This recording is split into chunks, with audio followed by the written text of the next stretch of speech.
all, it's Ruthie, and today I'm going to read to you the second chapter of my mum's book, Little House in the Bush, Growing Up in New Zealand by Wendy Hamilton, about mum's childhood up a rather impressive hill just out of Whangarei called Mount Tiger.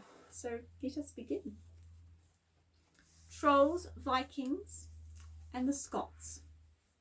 Mount Tiger was a mere 20-minute drive from our house in town. It felt as remote and wild, however, as the back of the boondocks. Because the bush is inhospitable without some sort of dwelling, especially when it is wet, Dad got stuck into providing shelter. On Saturday morning, we gathered in the backyard as he dismantled a shed.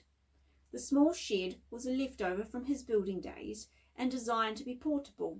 It was square with a flat roof and corrugated iron walls, a door and a window. Antoinette, Rubella and I used it as a playhouse. Next to it stood a tall, thin outhouse, another remnant of Dad's building days. We did not play in this shed, however, because it housed a bucket topped with a toilet seat. The wilderness of Mount Tiger had stirred up Dad's pioneering spirit, and his tools were not helping matters. The sawhorse he stood on, and many of his hand tools in his toolbox, had once belonged to his grandfather. Your great-great-grandfather brought this wrecking bar all the way from the Shetland Isles to New Zealand in a sailing ship, said Dad, inserting it carefully between the shed's roof and walls. Where is the Shetland Isles? Said Rubella, tickling the cat's tummy. It is way past England, almost as far north as you can go, said Dad, levering the bar up and down. He and his family sailed from the top of the world all the way down to the bottom of the world. You kids have both ends of the earth in your heritage. He stopped levering and expertly removed a few strategic nails. Are there any castles in the Shetland Isles? Asked Antoinette, twirling about on one foot. She was hoping for some blue in her blood. Dad coughed awkwardly because he did not want to admit he did not know.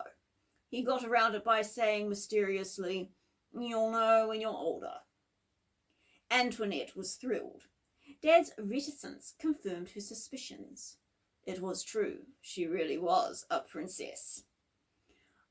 I'm going to lift off the roof and slide it down for you to catch, said Dad, hoisting up one end. Spread around, don't all go to one spot. Rubella, help Mum. Wendy and Antoinette, go to the other side. We caught it and shuffled awkwardly with it past the chook house. Chook is New Zealand for chicken. Dad, leaping off the sawhorse, helped us position it on the trailer. The Johnson men were so short and fierce, the villagers thought they were trolls, said Dad, carrying on with his story as we walked back to the shed. They used to rush out and raid the villages. And castles? Asked Antoinette. Possibly, conceded Dad, detaching the front wall from the sides and floor. Descended from Vikings, we are. Take a corner each. 1, 2, 3, lift. I always knew I was kidnapped at birth, puffed Antoinette, staggering under the weight of her end. The rest of you are such peasants. We ignored her. It was not the first time we had suffered her scorn. Lie it down carefully, said Dad, sliding the wall on the top of the roof like a stack of pancakes. I don't want the window broken. We did as we were told.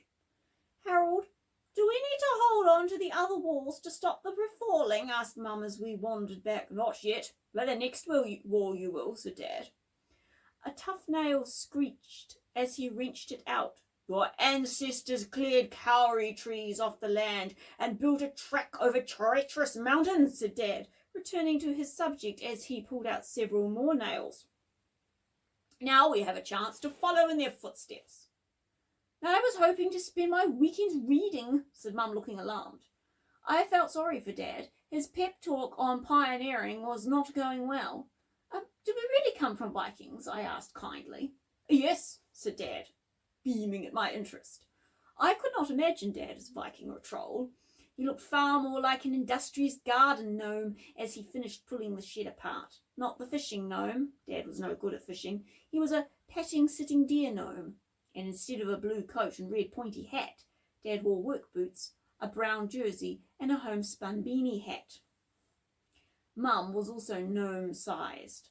Unlike Dad, who was stocky like a Shetland pony, Mum was fine-boned with tiny hands and feet. Her mother was Scottish. Nana had immigrated to New Zealand with her family when she was 18. Like the Scottish stereotype, Nana was canny with money, a trait Mum had inherited. In addition to seeing the land as a good investment, Mum saw Mount Tiger as a free holiday. "What about the toilet, Harold?" she said as we dumped the last wall on the trailer. "Do we have to make a second trip?" Her brow furrowed as she thought of the cost of gas. "No, it can sit on the top." Relief flooded Mum's brow. "Rebella, put the toilet seat on the back of the car," said Dad, walking over to the outhouse and opening the rickety door. "The rest of you catch the shed when I tip it over." "Oh, why do I have to carry the toilet?" fussed Rebella. "Because you are the smallest and the weakest," said Antoinette, pleased she didn't have the job. "Stop your fussing," said Dad, handing it to her. "It's clean." Rebella took the toilet seat gingerly. She held it with her 2 fingers, as far away from her body as possible. Dad sighed as he watched her mince towards the car. Shaping his family into tough pioneers was going to take longer than he thought. "Okay, everyone," he said, pushing the outhouse over. "Take a corner each and lift on the count of 3. 1, 2, 3. We hoisted it up and staggered over to the trailer. "Now put it on top of the load," puffed Dad. We heaved it up, and Dad slid it into the middle. "Do you need us any more, Harold?" asked Mum. "No," said Dad, throwing a rope over the load. "Does anyone need to use the bathroom before we go?" said Mum, heading for the house. It was a sudden stampede as we all rushed inside. None of us were keen to use the bucket toilet, and the longer we could delay it, the better. When we got back, Dad had finished securing the load. "Everyone get in the car," he said, tying a white rag over the overhanging outhouse. The car was a 1960s Hillman Hunter station wagon. As befitting a family of gnomes, it was a lightweight car with a small engine. Dad's Viking blood was only evident in the trailer, a massive wooden thing twice the length of the car. It was a lot to ask the little car to pull without adding a shed and an outhouse on the top. "Do you think we'll make it up Horror Hill?" asked Mum anxiously, referring to a steep, snaking part of the road. "You will be fine," said Dad, sliding in behind the steering wheel and slamming the door shut. He put the car in first, and it moved sluggishly up our long driveway and into the traffic. The trip within the city limits was event-free, and even the first set of hills we scaled without trouble. "Climb over the seat into the back, kids," said Dad as we approached the dreaded hill. He clutched the steering wheel and leaned forward like a Viking captain at the helm of his ship. "Remember to keep your weight over the wheels," he commanded in the tone of Ivan the Terrible.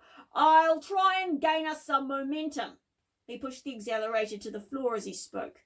Then, with the wheels spinning and the motor screaming, we zoomed down a slope and roared up the cliff face of Horror Hill.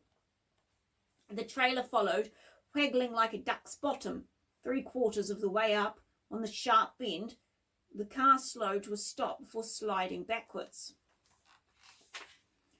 "Everyone out and get behind the trailer," yelled Dad, wrenching on the handbrake. "And you drive," he yelled, leaping out and chocking big rocks behind the back wheels of the car. We tumbled out of the car in a panic as Mum slid over to the driver's side. "Okay, Anne, put it in first and give it a gun," Dad shouted. "Push, kids, push!" Mum put her foot to the floor, and the car, engine shrieking, wheels spinning and flicking up red gravel, crawled forward. Inch by inch, muscles straining and eyes popping, we pushed our burden up the last part of the hill. Over the crest, the road flattened and the car pulled away from us, moving a little way down on its own before it stopped. It idled like a panting dog and smelled of hot oil. As Mum slid back into her seat, the rest of us clambered in. "Oh, I'm glad we didn't have to unload the trailer and carry everything up," said Dad as we continued on our journey. A groan of relief went through the car over the horrible possibility. From then on, our emotions followed the road. They sank as we crawled up steep inclines and rose as we sailed down the other side. Fortunately, however, the rest of the trip was uneventful. It was not until we had everything unloaded and the walls assembled that disaster struck. And I think in the next chapter we are going to be meeting the farmer from down the road who appears on my blog a few times. So that is from my mum's book, The Little House in the Bush, Growing Up in New Zealand by Wendy Hamilton. And the back of the book says, 13-year-old Wendy and her two sisters would rather loll on their beds reading than go for a hike, but their father is determined to pass on his pioneering heritage. When the girls' parents buy 40 acres up Mount Tiger, Wendy finds herself plunged into a hut in the bush among the possums and rats. No electricity, running water, or a proper bathroom. It's a shock at first, but as time goes on, Wendy and her sisters discover simple living has a charm all of its own. It's about the book. Readers of the Little House on the Prairie series will adore the hilarious antics of this 20th century New Zealand family based on Wendy's childhood. These adventures are sure to become a well-loved classic in every family bookshelf. And you can get that on Amazon, wherever good books are sold, and also our family website, Zealous Publishing. And Dad watched one of my videos the other day and he said, why don't you put a QR code on the screen? I'm not quite sure how to do that, but it does have a QR code. So I put that up. I don't know if that's scannable or not. I don't know if Dad meant like that or I should just put it in during the editing. But at least he'll see I listen to him, and that's always a good thing.